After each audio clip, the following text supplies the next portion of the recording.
अस्सलामुअलैकुम वरहमतुल्लाहि वबरकातुहू। आज की इस वीडियो में हम माहौलियात मुतालिया 5th पार्ट 3 देखेंगे। ठीक है, ऑलरेडी हम पार्ट 1 पार्ट 2 कंप्लीट कर चुके हैं। अगर किसी ने नहीं देखा तो वो चैनल पर जाकर देख सकते हैं। मैं इस वीडियो में सिर्फ इम्पोर्टेंट पॉइंट्स ही कवर करती हूँ। ठीक है, ना तो आपका टाइम वेस्ट हो ना तो मेरा टाइम वेस्ट हुआ। यहाँ पर सिर्फ और सिर्फ एग्ज़ाम से रिलेटेड जो क्वेश्चंस आते हैं सिर्फ उतना ही ऐड किया गया है। तो यहाँ पर सारे के सारे पॉइंट्स इम्पोर्टेंट है, आप पूरा वीडियो ज़रूर देखें। ठीक है, एक भी पॉइंट मिस मत कीजिए। और स्पेशली आज का वीडियो बहुत ही कंफ्यूज करने वाला वीडियो है। ठीक है, अगर आप पढ़ते हैं तो सारे के सारे कबीले फिर से मिक्स हो जाते हैं। ठीक है, इसीलिए वीडियो को आप ध्यान से अच्छे से देखें और इसको 1 से 2 मरतबा देखें ताकि आपको अच्छे से जहन नशी हो सके। चलिए बढ़ते हैं आगे वीडियो की तरफ। देखिए, ये तस्वीर में एक रक़्स दिखाया गया है, एक डांस दिखाया गया है। इसको कहते हैं कुसड़ी रक़्स। ओके, कुसड़ी रक़्स। ओके, इसके बारे में हमें डिटेल में पढ़ना है। ठीक है, यहाँ पे हम इस वीडियो में कबीलों के बारे में पढ़ेंगे, उनके रक़्स कैसे थे, उनका रहन सहन कैसा था, कौन सा कबीला कौन सी प्लेस से बिलोंग करता था, सारी की सारी डिटेल्स देखना है। और यहाँ से क्वेश्चंस कंपलसरी आते हैं। ओके, यहाँ तक कि टीआरटी में भी कबीलों से क्वेश्चंस पूछे गए थे। चलिए देखते हैं आगे। फर्स्ट पॉइंट क्या है यहाँ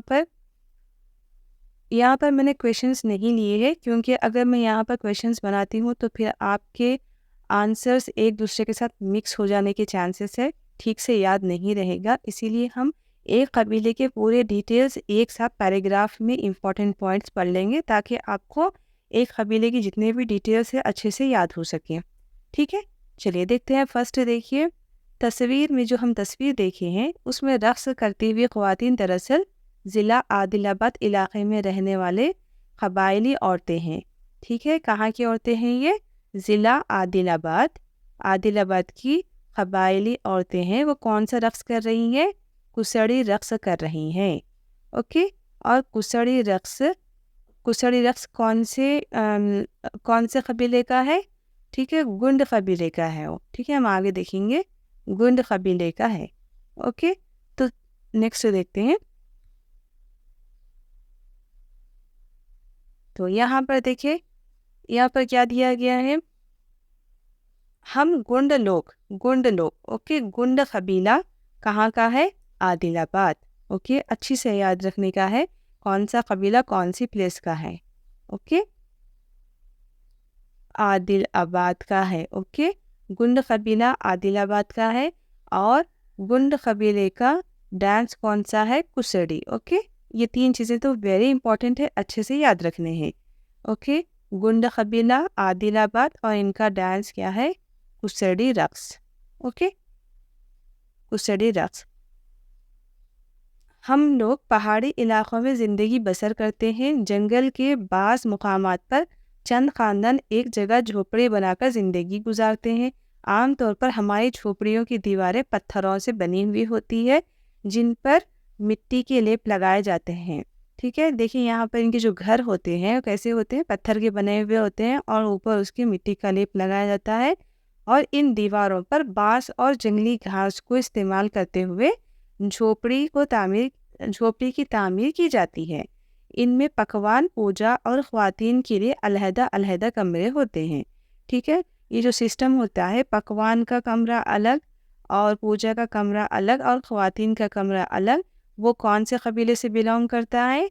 वो गुंड कबीले से बिलोंग करता है। ठीक है, अगर क्वेश्चन आए कौन से कबीले में पकवान और औरतों और पूजा के लिए अलहदा कमरे इस्तेमाल किए जाते हैं, तो यहाँ पर आपका क्वेश्चन क्या होगा? गुंड कबीला। ओके, नेक्स्ट देखते हैं। नेक्स्ट देखिए, गुंड कबीले के अफराद ज़िंदगी बसर करने के लिए ज़्यादातर जंगलों में दस्तयाब फलों, इमली, शहद जैसे अशिया पर इन्हिसार करते हैं। बाज़ लोग ज़िराअत भी करते हैं।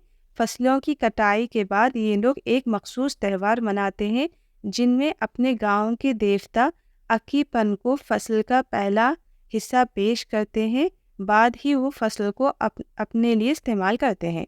तो यहाँ पर इम्पोर्टेंट क्या है, यहाँ पर अक्कीपन। तो गुंड कबीले का फसलों के लिए फसलों का जो हिस्सा पेश करने के लिए देवता, कौन सा देवता है इन लोगों का? अक्कीपन। ओके, कौन सा है? अक्कीपन। ठीक है, अक्कीपन, ये याद रखने वाला पॉइंट है यहाँ पर। ओके, नेक्स्ट देखते हैं। गुंड कबीले का हो गया। ठीक है, गुंड कबीले में हमने क्या देखा, फिर एक मरतबा देख लेते हैं, क्योंकि ये बहुत ही इम्पॉर्टेंट है और इसको शॉर्ट करके पढ़ना है। ठीक है, एक जगह आप या तो लिख लें या फिर इसका स्क्रीनशॉट ले लें या फिर आप अपनी बुक में अंडरलाइन कर लें कि इसको 8 से 10 बार ज़रूर पढ़ें। ठीक है, ये फिर भूल जाएंगे आप। ठीक है, एक दूसरे में कंफ्यूज हो जाएगा। तो हमने क्या देखा, गुंड कबीला कहाँ का है? गुंड कबीला आदिलाबाद का है। ठीक है, आदिलाबाद का है। और इनका रक्स कौन सा है? कुसड़ी रक्स है। और कुसड़ी रक्स है। और ये लोग पूजा के लिए ख्वातीन के लिए पकवान के लिए अलग इस्तेमाल करते हैं। और इनके पत्थर की दीवारें मिट्टी का लेप होता है और इसके ऊपर बांस और जंगली घास से छत डालते हैं। ये वाला इम्पोर्टेंट पॉइंट है। और एक पॉइंट यहाँ पर क्या है इम्पोर्टेंट, कि इनका देवता कौन सा है? अक्कीपन। ओके, अक्कीपन इनका देवता है। ठीक है, इतने सारे पॉइंट समझ में आ गए। ठीक है, इतना ही याद रखना है आपको, इससे ज़्यादा इतने सारा पढ़ने की ज़रूरत नहीं है, फिर और ज़्यादा कंफ्यूज हो जाएंगे आप। ठीक है, नेक्स्ट देखते हैं। नेक्स्ट है नागोबा जतरा। ठीक है, नागोबा जतरा ये भी गुंड कबीले से ही रिलेटेड है। हमारे गुंड कबीले के लोगों के लिए नागोबा जतरा बहुत ही अहम होता है। ज़िला आदिलाबाद के इंदिरा नगर वाली मंडल के कीशलापुर गांव में नागोबा मंदिर वाक़ है। हर साल मनाए जाने वाले इस 5 रोज़ा जतरे में मुख्तलिफ रियासतों की गुंड लोग भी शिरकत करते हैं। तो नागोबा जतरा किसके लिए इम्पोर्टेंट है? गुंड कबीले के लिए। और ये कहाँ पर मनाया जाता है नागोबा जतरा? आदिलाबाद के, ठीक है, आदिलाबाद के किशालापुर गांव में मनाया जाता है। ओके, अंद्राद्रावली मंडल के किशालापुर गांव में नागोबा जतरा मनाया जाता है। ठीक है, आई थिंक इतना अगर डिटेल में भी ना पूछा तो आदिलाबाद, ज़िला आदिलाबाद। ओके, आदिलाबाद मंडल, ठीक है, इसकी रियासत, मंडल और गांव कहाँ पर मनाया जाता है और किसके लिए ख़ास है? ये गुंड कबीले के लिए ख़ास है। ओके, यहाँ तक हमारा गुंड कबीला हो गया ख़त्म। नेक्स्ट देखते हैं, अभी नहीं हुआ गुंड कबीला और है। ठीक है, गुंड कबीले मोर के परों को लगाकर किया जाने वाला रिवायती रक्स इस यात्रा का काबिल ज़िक्र मशगला है। इसको कुसड़ी रक्स कहते हैं। ठीक है, ये कुसड़ी रक्स कौन सा है? गुंड कबीले का है। ठीक है, ये तो अपने को मालूम है कि कुसड़ी रक्स गुंड कबीले का है, हम पीछे पढ़ चुके हैं। तो ये इसमें क्या इम्पोर्टेंट है, यहाँ पर मोर के पर लगाकर किया जाने वाला रक्स कौन सा है? ठीक है, मोर के पर लगाकर किया जाने वाला रक्स कौन सा है? कुसड़ी रक्स है। और ये कहाँ किया जाता है? नागोबा जतरे में किया जाता है। ओके, यहाँ तक क्लियर। नेक्स्ट देखते हैं। नेक्स्ट है दूसरा कबीला स्टार्ट होता है यहाँ पर, चंजू कबीला। ओके, कबीलों की तर्ज ज़िंदगी। ठीक है, ये जो लड़की है कौन से कबीले से ताल्लुक़ रखती है? चंजू कबीले से। हमारा कबीला चंजू है। ये कबीला रियासत तेलंगाना के नल्ला मल्ला जंगलात में पाए जाते हैं। ठीक है, ये भी बहुत इंपॉर्टेंट है। ये कहाँ पर पाए जाते हैं? नल्ला मल्ला जंगलात, तेलंगाना के नल्ला मल्ला जंगलात में पाए जाते हैं। ये कबीले खासकर ज़िला नागर कर्नूल में पाए जाते हैं। कहाँ पर पाए जाते हैं? नागर कर्नूल में पाए जाते हैं। हमारी मादरी ज़बान चंजू है। ओके, इनकी गुंड कबीले की कोई मादरी ज़बान वहाँ पर नहीं बताई गई है, लेकिन यहाँ पर बताया गया है कि इनकी मादरी ज़बान क्या है? चंजू है। ठीक है, ये इजी है कि चंजू कबीले की चंजू है, लेकिन दूसरा कबीलों की दूसरी है। ओके, तो यहाँ पर चंजू कबीले की मादरी ज़बान क्या है? चंजू है। ठीक है, नेक्स्ट देखते हैं। चंजू लोगों की ग़िज़ा मुख्तलिफ होती है। चंजू अपनी ग़िज़ा के लिए ज़्यादातर जंगलात पर इन्हिसार करते हैं, इसीलिए ये लोग जंगल को माँ मानते हुए इनकी पूजा करते हैं। जंगलों में दस्तयाब शहद, मुख्तलिफ किस्म के फलों, जंगली सीताफल, पहाड़ी आम, पहाड़ी बेर, मुख्तलिफ किस्म की बसीली जड़ें, ठीक है, बसीली जड़ें किसे कहते हैं, जैसे कि अदरक, गाजर, शलजम, मूली और इमली वगैरह हासिल करके बतौर ग़िज़ा इस्तेमाल करते हैं। शहद हासिल करने के बारे में जितना इल्म चंजों को है शायद किसी दूसरे लोगों को नहीं है। मेरे वालिद तीर कमान और छोटी छोटी छड़ियों का इस्तेमाल करते हुए हिरन और जंगली सूअरों का शिकार करते हैं। इसी तरह शिकार से हासिल होने वाला गोश्त हम तमाम लोगों में बांट कर खाते हैं, लेकिन हम लोग खरगोश और चिड़िया जैसे छोटे जानवरों का शिकार नहीं करते हैं। ओके, इसकी डिटेल्स एक मरतबा अच्छे से आप पढ़ लें। ठीक है, नेक्स्ट यहाँ पर इतने ज़्यादा इंपॉर्टेंट पॉइंट्स नहीं हैं। यहाँ पर जो मैंने अंडरलाइन ये किया है ये ज़्यादा इंपॉर्टेंट है, ये इतना ज़्यादा इंपॉर्टेंट नहीं है, लेकिन एक मरतबा पढ़ लेना बेहतर है। ठीक है, अब नेक्स्ट देखते हैं। नेक्स्ट देखिए, चंजो कबीले के बारे में ही हम पढ़ रहे हैं। ये चंजो कबीले का घर, ओके, ये चंजो कबीले का घर ही चंजो कबीले का गांव है। ओके, यहाँ पर देखिए वेरी इंपॉर्टेंट पॉइंट, चंजो कबीले के तमाम ख़ानदान एक ही इलाके में झोपड़ियाँ बनाकर ज़िंदगी बसर करते हैं। इन्हें हम क्या कहते हैं, पेंटा कहते हैं। ठीक है, ये बहुत ही इंपॉर्टेंट पॉइंट है। पेंटा किसे कहते हैं, चंजो कबीले के लोग एक ही जगह जो हम बस्ती बनाकर रहते हैं ना, बस्ती मोहल्ला जिसे हम कहते हैं, इसी तरह इनके पास क्या होता है, पेंटा होता है। ठीक है, इन्हें क्या कहते हैं, उसको पेंटा कहते हैं। जिस तरह हम गांव कहते हैं, बस्ती कहते हैं, चंजो कबीले के लोग उसे पेंटा कहते हैं। इस तरह चंद पेंटाओं को मिलाकर गांव कहते हैं। ठीक है, इट मीन्स पेंटा मीन्स इनका मोहल्ला। ओके, नेक्स्ट देखिए, लिंगा स्वामी और चंचू लक्ष्मी की पूजा खुसूसी अहमियत की हामिल होती है। ओके, उनकी देवता अलग थे, इनके यहाँ पर देखिए अलग है यहाँ पर। ठीक है, तेलुगु महीना माघ में ये पूजा की जाती है, जिसमें बड़े बच्चे बड़े तमाम लोग बड़े ही खुशी व खुर्रम के साथ हिस्सा लेते हैं। ओके, यहाँ तक समझ में आ गया ना। यहाँ पे इस पेज में सबसे ज़्यादा इम्पोर्टेंट पॉइंट क्या है, यहाँ पर पेंटा। ओके, नेक्स्ट पॉइंट देखते हैं।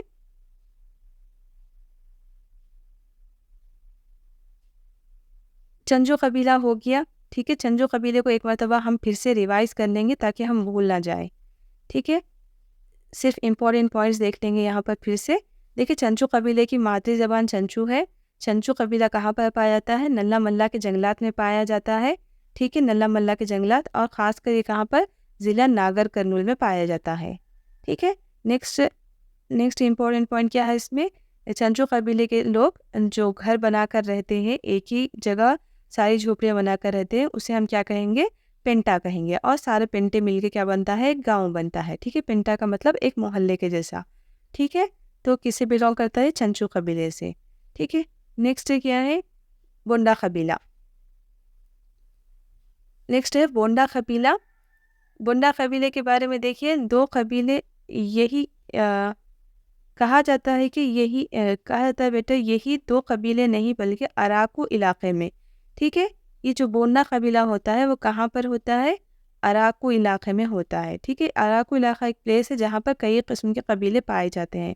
अराकू इलाके में भी कई कबाइल पाए जाते हैं, जिनमें बोंडा नामी कबीले के लोग भी हैं। ये लोग दुनिया से दूर अपनी ज़िंदगी बसर करते हैं। वो ये भी नहीं जानते कि दौलत क्या चीज़ होती है। ठीक है, ये किससे रिलेटेड है, बोंडा कबीले से है। ये दुनिया से क्या होते हैं, दुनिया की दौलत से बहुत दूर होते हैं। ओके, नेक्स्ट देखिए, बोंडा कबीले के लोग ज़िला विशाखापट्टनम के अराकू इलाके के पहाड़ी और घने जंगलात के अलावा पड़ोसी रियासत उड़ीसा के मल्काजगिरी के घने जंगलात में भी पाए जाते हैं। ये क्वेश्चन टीआरटी में पूछा था। ठीक है, उड़ीसा के हमारे पड़ोसी रियासत उड़ीसा में पाए जाने वाले कौन सा कबीला है। ठीक है, कौन सा कबीला है वो, हमारे साथ साथ विशाखापट्टनम के अलावा उड़ीसा में और मल्काजगिरी के घने जंगलात में पाए जाने वाले कौन है, बोंडो कबीला और पोर्चू कहते हैं। ये लोग क्या कहते हैं, बोंडो और पोर्चू कहते हैं। ठीक है। नेक्स्ट, इनकी बोली जाने वाली ज़बान भी अनोखी होती है, इन्हें हम उड़ीसा में रेमो कहते हैं। ठीक है, वेरी इंपॉर्टेंट पॉइंट। ठीक है, बोंडा कबीला की ज़बान क्या है यहाँ पर? रेमो। कौन सी है? रेमो। ठीक है, नेक्स्ट देखते हैं। नेक्स्ट देखिए, हफ्तावारी बाजार के दिन ये लोग जंगल से बाहर आते हैं, इनके बाजार को हत्ता कहते हैं। ठीक है, बोंडा कबीले का हफ्तावारी बाजार क्या कहलाता है?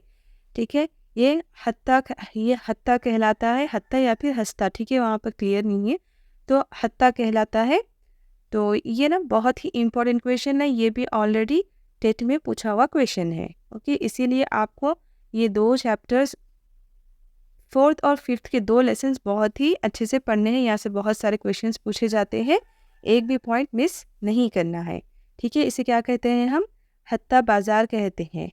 ओके, ये गांव, अब यहाँ पर क्या होता है, यहाँ के बाज़ार में ये लोग एक चीज़ की बजाय दूसरी चीज़ यहाँ पर देते हैं। इनके पास दौलत का यानी पैसे का सिस्टम नहीं है इनके पास। ये लोग अपने गाँव में किसी नए फ़र्द को दाखिल होने नहीं देते। अगर कोई शख्स इनके इलाके में दाखिल होने की कोशिश करता है तो इन्हें जहरीले तीरों से मार कर इनकी जान लेने की कोशिश करते हैं। ये लोग ग़िज़ा के लिए ज़्यादातर शिकार पर ही इन्हिसार करते हैं। इनके अलावा जंगलात में दस्तयाब ग़िज़ाई अशिया इकट्ठा करते हैं और झिंगमंग नामी ज़राअत करते हैं। ठीक है, क्या कौन सी ज़राअत करते हैं? ये झमंग नामी ज़राअत करते हैं।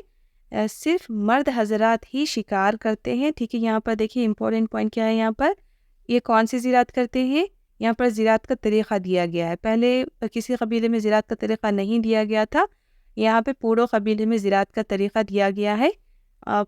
कौन सा है? झमंग नामी ज़राअत करते हैं और यहाँ पर सिर्फ मर्द हजरात ही शिकार करते हैं, औरतें शिकार नहीं करती है, जबकि ज़राअत दोनों करते हैं, और मर्द और औरत दोनों यहाँ पर ज़राअत करते हैं। ये लोग जंगल के किसी मखसूस इलाके का इंतखाब करके दरख्तों को काट कर इस ज़मीन को काश्त के काबिल बना लेते हैं। यहाँ 2 या 3 फसलें उगाने के बाद ये लोग दूसरे इलाके को मुंतकिल हो जाते हैं और वहाँ दूसरी फसल उगाने के लिए एक नई जगह का इंतखाब करते हैं। इस किस्म की ज़राअत को झमंग ज़राअत कहते हैं।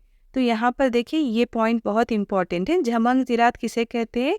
ये लोग क्या करते हैं, झाड़ी वगैरह साफ़ करके 2 से 3 साल के लिए वहाँ पर फसल उगाते हैं।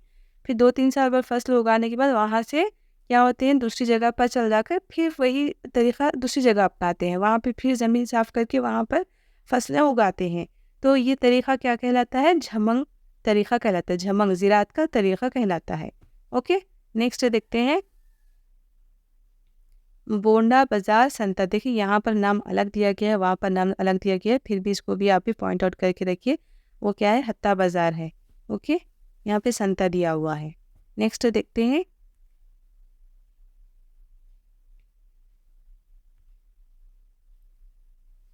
नेक्स्ट क्या है? बोंडा कबीला। यहाँ पर बोंडा कबीले से बहुत सारी डिटेल्स हैं और बोंडा कबीले से 2-3 मरतबा क्वेश्चंस आ चुके हैं।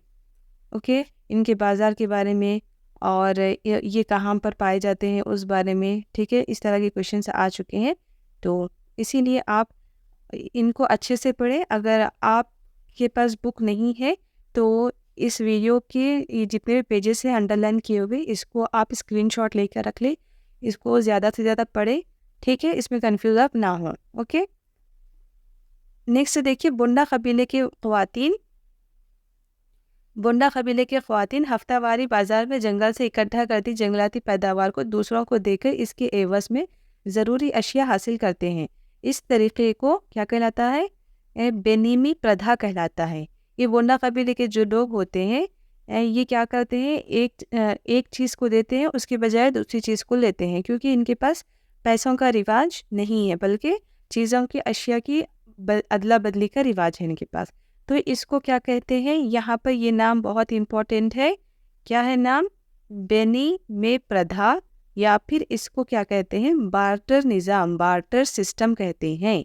ओके, यहाँ पर देखिए बार्टर सिस्टम। ठीक है, ये क्या कहलाता है? बार्टर सिस्टम या फिर बेनी में प्रथा कहलाता है। ठीक है, ये भी बहुत इंपॉर्टेंट पॉइंट है, अच्छे से याद रखें इसको भी। नेक्स्ट देखिए, इन लोगों का लिबास भी अनोखा होता है। ये लोग अपने जिस्म को पटसन से बने कपड़ों से ढाकते हैं। ठीक है, पटसन मालूम है ना, जुट पटसन। ठीक है, ये पटसन के बने हुए कपड़ों से क्या कहते हैं, क्या करते हैं, कपड़े पहनते हैं। ओके, नेक्स्ट देखिए, जो अभी हमने देखा है पटसन से वो कपड़े पहनते हैं, तो यहाँ पर इम्पोर्टेंट हो जाता है कि पटसन से कपड़े किस तरह से बनाए जाते हैं। ये फ्लो चार्ट्स इंपॉर्टेंट होते हैं, एग्जाम में इस तरह के फ्लो चार्ट्स दे दिया जाता है, सही सीक्वेंस को हमें पहचानना होता है। तो यहाँ पर देखिए क्या करना है हमें, सीक्वेंस पहचानने के लिए फर्स्ट क्या क्या देखना है यहाँ पर, पहला क्या है यहाँ पर, पटसन के पौधों का हुसूल। नेक्स्ट, पानी में भिगोना। पटसन के जो पौधे होते हैं, इस तरह के पौधे होते हैं, सन का पौधा जो बोलते हैं, ठीक है, उसको इस तरह के झाड़ होते हैं, इसके तने के अंदर रेशे पाए जाते हैं। ठीक है, फाइबर रेशा होता है, तो उसे पानी में भिगोने पर वो रेशे अलग अलग हो जाते हैं। ठीक है, पानी में भिगोना, फिर इनके रेशे निकाल के क्या करना है, धागे बनाना। धागे बना के इसको क्या करते हैं, गरखे में बुनना। उसके बाद क्या करते हैं, बुनते हैं। उसके बाद कपड़े को रंग करते हैं, रंगना। उसके बाद धूप में सुखाना, और उसके बाद उसके ऊपर आईने टाकना। ओके, ये है इसका फ्लो चार्ट। ओके, इसका सीक्वेंस याद रखना ज़रूरी है। नेक्स्ट देखते हैं, नेक्स्ट कुछ इस लेसन से क्वेश्चंस लेते हैं, 2-3 क्वेश्चंस, सिर्फ 3 क्वेश्चंस है, उसके बाद हम अगले लेसन में जाएंगे। बाजार में अशिया के बदले में अशिया खरीदना कौन सा तरीका कहलाता है। ठीक है, ये इंपॉर्टेंट क्वेश्चन है, कौन सा तरीका कहलाता है, बार्टर तरीका कहलाता है। क्या कहलाता है, बार्टर तरीका, या फिर बार्टर निज़ाम, या बार्टर सिस्टम कहलाता है। और एक उसको अलग ज़बान में बोलते हैं बेनिमी प्रथा। लास्ट स्लाइड में देखें ना। ठीक है, नेक्स्ट देखते हैं, कागज़ कौन से दरख्तों से तैयार किए जाते हैं। कागज़ कौन से दरख्तों से तैयार किए जाते हैं, जवाब क्या है इसका, बांस, नीलगिरी और बबूल। बांस, नीलगिरी और बबूल। ठीक है, इसका इम्पोर्टेंट सोर्स क्या होता है कागज़ तैयार करने की लकड़ी का, बांस होता है। ठीक है, और नीलगिरी और बबूल भी यहाँ पर इस्तेमाल करते हैं, लेकिन सबसे ज़्यादा क्या होता है, बांस की लकड़ी। ठीक है, नेक्स्ट देखते हैं, सबसे ज़्यादा जंगलाती इलाका कौन सी रियासत में है, और हमारी रियासत में कौन से ज़िले में ज़्यादा जंगलात हैं। ठीक है, देखिए इसका आंसर क्या है, मध्य प्रदेश और हमारी रियासत। सबसे ज़्यादा घने जंगलात हमारे हिंदुस्तान में कौन सी रियासत में है, मध्य प्रदेश में है। ठीक है, मध्य प्रदेश में है। ठीक है, तो यहाँ पर क्या है, अप्रॉक्सीमेटली 40%, यहाँ की रियासत में 40% से ज़्यादा जंगलात है वहाँ पर, और हमारी रियासत में सिर्फ और सिर्फ 16%। ओके, 16% जंगलात है हमारे पास, बहुत कम है अपने पास। लेकिन यहाँ पर जयाशंकर, ओके, जयाशंकर हमारा जो ज़िला है, तेलंगाना का जो ज़िला है जयशंकर। ओके, जयाशंकर या फिर जयशंकर जो ज़िला है वहाँ पर हमारी रियासत में जंगलात का पहला मुकाम इसको हासिल है। ठीक है, जंगलात कहाँ पर ज़्यादा है, हमारे तेलंगाना में जयशंकर में ज़्यादा है। ओके, नेक्स्ट क्वेश्चन देखते हैं। अच्छा, जंगलात का कितना इलाका होना चाहिए, कुदरती लिहाज से कितना होना चाहिए, 33% होना चाहिए। ओके, लेकिन पूरे इंडिया का एवरेज निकाल तो कितना है, सिर्फ 21% है। ओके, चलिए नेक्स्ट देखते हैं। नेक्स्ट लेसन यहाँ पर देखिए, यहाँ पर नेक्स्ट लेसन के क्वेश्चन स्टार्ट हो चुके हैं। द गोदावरी एट नासिक, यहाँ पर पिक्चर में क्या दिया गया है, द गोदावरी एट नासिक।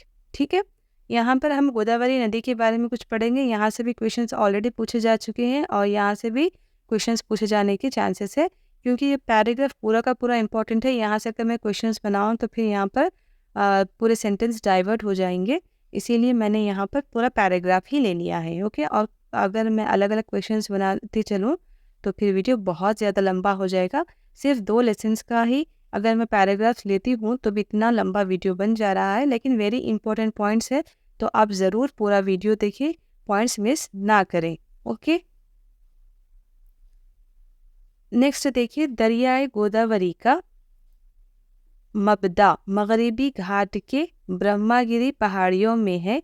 जो मबदा होना चाहिए था ना, वो मबदा जहाँ से शुरू होती है, मगरिबी घाट के, मगरिबी घाट।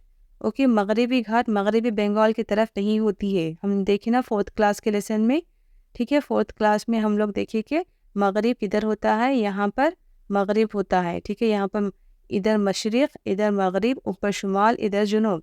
क्योंकि इधर मगरिबी बंगाल हमारी हमारे इंडिया में मगरिबी बंगाल इधर है, तो हम लोग ये अज्यूम कर लेते हैं कि यहाँ पर मगरिबी बंगाल है, लेकिन दैट इज़ रॉन्ग। ओके, ये मगरिब है, जिस तरफ पाकिस्तान होता है वो मगरिब का इलाका है। ओके, तो मगरिबी घाट के ब्रह्मागिरी पहाड़ियों से, कौन से पहाड़ियों से? ब्रह्मागिरी पहाड़ियों में है। मबदा उसका कहाँ से है? ब्रह्मागिरी पहाड़ियों। ये चीज़ इंपॉर्टेंट है यहाँ पर, ठीक है। दरियाए गोदावरी का मबदा कहाँ से? मगरिबी घाट के ब्रह्मागिरी पहाड़ियों में है, जो रियासत महाराष्ट्र के ज़िला नासिक के मुकाम त्रिम्बुक में है। वेरी इंपॉर्टेंट पॉइंट, ठीक है। दरियाए गोदावरी जहाँ से शुरू होती है वो कौन सी रियासत है? महाराष्ट्र। ओके, महाराष्ट्र की कौन सा ज़िला? नासिक। और नासिक में कौन सा मुकाम? त्रिम्बुक। ओके, त्रिम्बुक। और कौन सी पहाड़ियों से? मगरिबी घाट के ब्रह्मागिरी पहाड़ियों से निकलती है, ठीक है। यहाँ से यहाँ तक बहुत ही इम्पोर्टेंट पॉइंट है। ये हमारी रियासत में ज़िला निज़ामाबाद के मुकाम कुंडाकर्ती में दाखिल होती है, ठीक है। यहाँ पर दूसरा पॉइंट भी बहुत इम्पोर्टेंट है। हमारे ये ऑलरेडी पूछा हुआ क्वेश्चन है, ये 2017 में। तो ये कहाँ पर दाखिल होती है? निज़ामाबाद के मुकाम कुंडाकर्ती में दाखिल होती है, ठीक है। हमारी रियासत में जहाँ से हमारी रियासत में गोदावरी नदी दाखिल होती है ना। गोदावरी हमारे तेलंगाना से होते हुए, गुजरते हुए मगरबी बंगाल में जाकर, खलीज बंगाल में जाकर गिर जाती है। तो यहाँ पर देखिए, निज़ामाबाद के मुकाम कुंडाकर्ती में दाखिल होती है। दरियाए गोदावरी तेलंगाना में अजला निर्मल, निज़ामाबाद, जगतियाल, मंचिर्याल, पद्दापल्ली, जयशंकर भोपालपल्ली और भद्राद्री से बहती है, ठीक है। कहाँ से बहती है ये भी इम्पॉर्टेंट है, ये भी याद रखें आप। एज ए जनरल नॉलेज भी आपको ये क्वेश्चन काम में आएगा, ठीक है। इनमें से कहाँ से नहीं बहती वो तो आपको यहाँ पर गेस करने में आसानी होती है। इसकी लंबाई कितनी है? 1465 किलोमीटर है, ठीक है। 1465 किलोमीटर इसकी लंबाई है। ये दरिया ज़िला निर्मल को निज़ामाबाद और जगतियाल अजला से, और ज़िला मंचिर्याल को जगतियाल और पेद्दापल्ली अजला से जोड़ती है। ये दरिया समंदर में मिलने से पहले 3 शाखाओं में तकसीम हो जाती है और आखिरकार मशरिक़ी गोदावरी के कहाँ पर देखी जाके मिलती है? मशरिक़ी गोदावरी के अंतर्वेदी मुकाम पर या अंतर्वेदी मुकाम पर और यानम पर खलीज बंगाल में जा मिलती है, ठीक है। ये 3 शाखाओं में बढ़ जाती है, उसके बाद जाके लास्ट में कहाँ मिलती है? ये खलीज बंगाल में मिल जाती है, ठीक है। नेक्स्ट देखते हैं, ये पूरा का पूरा पैराग्राफ इंपॉर्टेंट है, इसको अच्छे से बार बार पढ़ें और अच्छे से ज़हननशी करें। नेक्स्ट देखते हैं, नेक्स्ट क्वेश्चन है यहाँ पर राजमंड्री और भद्राचलम पेरंटालापल्ली के दरमियान पाए जाने वाले पापी पहाड़ियाँ के दरमियान से दरियाए गोदावरी में हज़ारों की तादाद में सयाह तफरीह के लिए एक कश्ती लॉन्च के ज़रिए सयाहत करते हैं, ठीक है। तो यहाँ पर इम्पोर्टेंट पॉइंट क्या है? यहाँ पर पापी पहाड़ियाँ। ओके, पापी पहाड़ियाँ किसके दरमियान है? राजमंड्री और भद्राचलम और पेरंटापल्ली के दरमियान है, ठीक है। ये चीज़ याद रखने की है यहाँ पर पापी पहाड़ियों के बारे में, ठीक है। नेक्स्ट क्वेश्चन देखते हैं,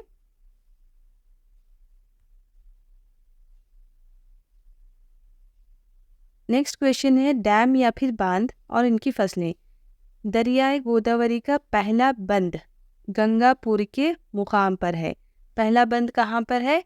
गंगापुर के मुकाम पर है। इस प्रोजेक्ट से नासिक और त्रिम्बुक शहरों में बसने वाले अवाम को पीने का पानी सरबराह किया जाता है। ओके, तो यहाँ पर इम्पोर्टेंट पॉइंट क्या है, सिर्फ यहाँ पर दरियाए गोदावरी का पहला बंद गंगापुर के मुकाम पर है और दरियाए गोदावरी पर जयाकावड़ी ओके जयाक्वाड़ी श्री राम सागर धुल्लेश्वरम डैम भी पाए जाते हैं। देखिए यहाँ पर 3 चीज़ें दी गई हुई हैं, 3 डैमों के नाम दिए गए हैं, जयाक्वाड़ी, श्री राम सागर, धुल्लेश्वरम। तो आपको क्वेश्चन ऐसा आ सकता है कि कोई और इसमें डैम ऐड करके इसमें से दरियाए गोदावरी पर बनाया जाने वाला डैम कौन सा नहीं है। ओके, तो इस तरह का क्वेश्चन आ सकता है। तो यहाँ पर कौन से अपने पास ये 3 दरियाए गोदावरी के हैं।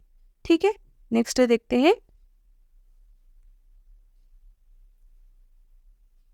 नेक्स्ट है हमारी रियासत में ज़िला जयशंकर में मौजूद देवादोला लिफ्ट इरिगेशन स्कीम के ज़रिए वरंगल, जगतियाल और महबूबाबाद अजला के लिए पीने के पानी की सरबराही की कोशिश की जा रही है। ठीक है, तो हमें याद क्या रखना है यहाँ पर, Devadula project. Okay, Devadula lift irrigation. Okay, ये चीज़ याद रखना है। कहाँ पर है ये, जयशंकर में। ओके, देवादोला लिफ्ट इरिगेशन कहाँ पर है ये, ज़िला जयशंकर में। ठीक है, नेक्स्ट देखते हैं। नेक्स्ट है बासरा टेम्पल। बासरा टेम्पल के बारे में देखिए, दरियाए गोदावरी के साहिली इलाके बास मज़ाहिब के लोगों के लिए रूहानियत और मुख्तलिफ फ़नून के मरकज़ के तौर पर भी जाने जाते हैं। जैसे नासिक मशहूर कुंभ मेले का मरकज़ है। ठीक है, जो मशहूर कुंभ मेला है वो कहाँ पर लगाया जाता है, नासिक में। देखिए कुंभ मेला वेरी इंपॉर्टेंट है ये। ठीक है, और त्र्यंबकेश्वर शिवा के 12 मशहूर जो ज्योतिर्लिंगा में से एक है। ओके, नांदेड़ में मशहूर सचखंड गुरुद्वारा है, ये भी वेरी इंपॉर्टेंट है। ठीक है, नांदेड़ में क्या है, सचखंड गुरुद्वारा है। तेलंगाना के ज़िला आदिलाबाद में बासर के मुकाम पर मशहूर सरस्वती का मंदिर है। कौन सी चीज़ कहाँ पर है, अच्छे से याद रखें। नासिक का कुंभ मेला, नांदेड़ में मशहूर सचखंड गुरुद्वारा और ज़िला आदिलाबाद में बासर के मुकाम पर मशहूर सरस्वती की मंदिर है। ठीक है, नेक्स्ट देखते हैं। बासरा गनियाना सरस्वती मंदिर। ठीक है, ये अभी पढ़े ना हम, सरस्वती की मंदिर है नासिक में। तो यहाँ पर देखिए इसके बारे में इम्पोर्टेंट यहाँ पर कुंभ मेले के बारे में दिया गया है यहाँ पर। ठीक है, हिंदुस्तान के सरस्वती मनादिर में एक कश्मीर में वाक़ है और दूसरी बासरा गनियाना सरस्वती मंदिर है। ठीक है, हिंदुस्तान में सिर्फ 2 सरस्वती मंदिर इम्पोर्टेंट है यहाँ पर, एक कश्मीर में है और दूसरी क्या है, बासरा गनियाना सरस्वती मंदिर कहाँ पर है, बासरा के मुकाम पर है। चालुक्य के दौर में तेलंगाना के ज़िले निर्मल में दरियाए गोदावरी के किनारे इसकी तामीर की गई। ये ज़िला हैदराबाद से 205 किलोमीटर और ज़िला निज़ामाबाद से 35 किलोमीटर की दूरी पर वाक़ है। मंदिर में मुनक़िद की जाने वाली अहम तक़ारीब वसंत पंचमी, महाशिवरात्रि और देवी नवरात्रोली, व्यासा पूर्णिमा और अक्षराभ्यासम है। सरस्वती को इल्म की देवी ख्याल किया जाता है। ये तो सबको पता है, इल्म की देवी ये लोग सरस्वती को ख्याल करते हैं, इसीलिए कई सारे कॉलेजेस में वगैरह सरस्वती की मंदिर लगाई जाती है। ओके, तो यहाँ पर इम्पोर्टेंट पॉइंट एक ही है यहाँ पर, अभी तक जितना पढ़े हम, यहाँ से कौन सी है, सरस्वती की मंदिर 2 है। कहाँ पर, एक कश्मीर में और एक है गनियाना सरस्वती मंदिर कहाँ पर है, बासरा के मुकाम पर। ओके, नेक्स्ट देखिए, और निर्मल की लकड़ी के खिलौने दुनिया भर में मशहूर है। ये वाला पॉइंट भी इम्पोर्टेंट है, निर्मल के लकड़ी के खिलौने दुनिया भर में मशहूर है। नेक्स्ट, धर्मपुरी में लक्ष्मी नरसिम्हा स्वामी मंदिर, भद्राचलम में रामालयम और मैथिनी में एक गुप्तेश्वर मंदिर। ये तमाम बास मज़ाहिब के लोगों के लिए रूहानी मरकज़ के तौर पर आबाद हैं। दरियाए गोदावरी के किनारे, ये इम्पोर्टेंट है, यहाँ से हम, दरियाए गोदावरी के किनारे हर 12 साल में एक मरतबा पुष्कर मेले का इनेकाद अमल में आता है। तो पुष्कर मेला कब लगाया जाता है? हर 12 साल में एक मरतबा दरियाए गोदावरी के किनारे पर हर 12 साल में एक मरतबा पुष्कर मेला लगाया जाता है। और पुष्कर मेला 12 साल में एक मरतबा कितने दिन के लिए लगाया जाता है? 12 रोज़ के लिए पुष्कर मेला लगता है। ठीक है, हर 12 साल में एक ही बार लगता है ये। हिंदू मजहब के लोग दरिया में नहाने की नहायत मुक़द्दस समझते हैं। निर्मल जो लकड़ी के खिलौनों के लिए मशहूर है, दरियाए गोदावरी के किनारे पर ही वाक़ है। ठीक है, ये जो भी हम पढ़े, हम दरियाए गोदावरी के बारे में पढ़े, तो ये इसका आप स्क्रीनशॉट ले लें। इसको आप पूरा डिटेल में ना पढ़े, जिसको मैंने टिक किया है उतना भी पढ़ ले तो काफ़ी है। ठीक है, जो भी मैंने अंडरलाइन करती गई हूँ वो उसको आप अच्छे से बार बार पढ़े। ठीक है, यहाँ से पॉइंट्स बहुत ज़्यादा हैं तो इसलिए कन्फ्यूज होने के चांसेस रहते, भूलने के चांसेस रहते, तो इसको थोड़ा बार बार पढ़ें तो आप अच्छे से ज़हन-नशीं हो जाएगा। ठीक है, आगे देखते हैं। सनअत आलूदगी। ठीक है, दरियाए गोदावरी के पानी पर इन्हिसार करते हुए कई सनतें कायम की गई हैं। रामागुंडम थर्मल पावर स्टेशन के ज़रिए 2600 मेगावाट बिजली तैयार की जा रही है। ठीक है, रामागुंडम थर्मल पावर स्टेशन कहाँ पर है? रामागुंडम में थर्मल पावर स्टेशन है। ओके, भद्राचलम में कागज़ की सनत, कोत्तागुडेम में थर्मल पावर स्टेशन और विघ्नेश्वरम में कुदरती गैस का मरकज़ है। तो ये कौन सी चीज़ कहाँ पर है, एक मरतबा अच्छे से याद रख लें। ठीक है, तो नेक्स्ट यहाँ पर एक पॉइंट देखिए, आइकॉर्निया। आइकॉर्निया क्या है यहाँ पर? आइकॉर्निया एक किस्म का आबी पौधा है जिसके ना पत्ते बड़े बड़े होते हैं, तो ये पानी के ऊपर इस तरह से छा जाता है। ठीक है, आइकॉर्निया इस तरह से छा जाता है, पूरे बड़े बड़े पत्ते इसके ये फैल जाता है पानी के ऊपर, जिसकी वजह से जो भी ऑक्सीजन होती है, हवा की ऑक्सीजन होती है, हवा होती है, वो पानी के अंदर नहीं पहुंच पाती, जिसकी वजह से जितने भी आबी जानवर होते हैं वो ऑक्सीजन की कमी की वजह से मर सकते हैं। ओके, मर जाते हैं, मर सकते हैं अगर इस तरह का वहाँ पर आइकॉर्निया के पौधे फैले हुए हैं तो। ठीक है, तो इसीलिए ये आइकॉर्निया भी क्या है? एक आबी पौधा है जो कि पानी की आलूदगी में शामिल है ये भी। ठीक है, वो कौन सा है? आइकॉर्निया। ओके, नेक्स्ट देखते हैं। नेक्स्ट यहाँ पर देखिए, हमारा हो गया वीडियो ख़त्म। आपको ये सारे के सारे पॉइंट इम्पॉर्टेंट है, अच्छे से पढ़ने हैं, बार बार पढ़ने हैं। या तो आप बुक में टिक कर लें या फिर स्क्रीनशॉट लेकर इसको बार बार पढ़ लें। ठीक है, या फिर वीडियो को एक और मरतबा देख लें, इसको अच्छे से ज़हन नशीं करें। अगर आपको वीडियो इन्फॉर्मेटिव लगा है तो आप वीडियो को लाइक कीजिए और चैनल को अभी तक सब्सक्राइब नहीं किया है तो सब्सक्राइब कर लीजिए और बेल आइकन को ज़रूर क्लिक कीजिए ताकि आपको नोटिफिकेशंस मिल सके। ठीक है, अपने फ्रेंड्स के साथ भी वीडियो को शेयर कीजिए। मिलते हैं अगली वीडियो में, तब तक के लिए अल्लाह हाफिज़।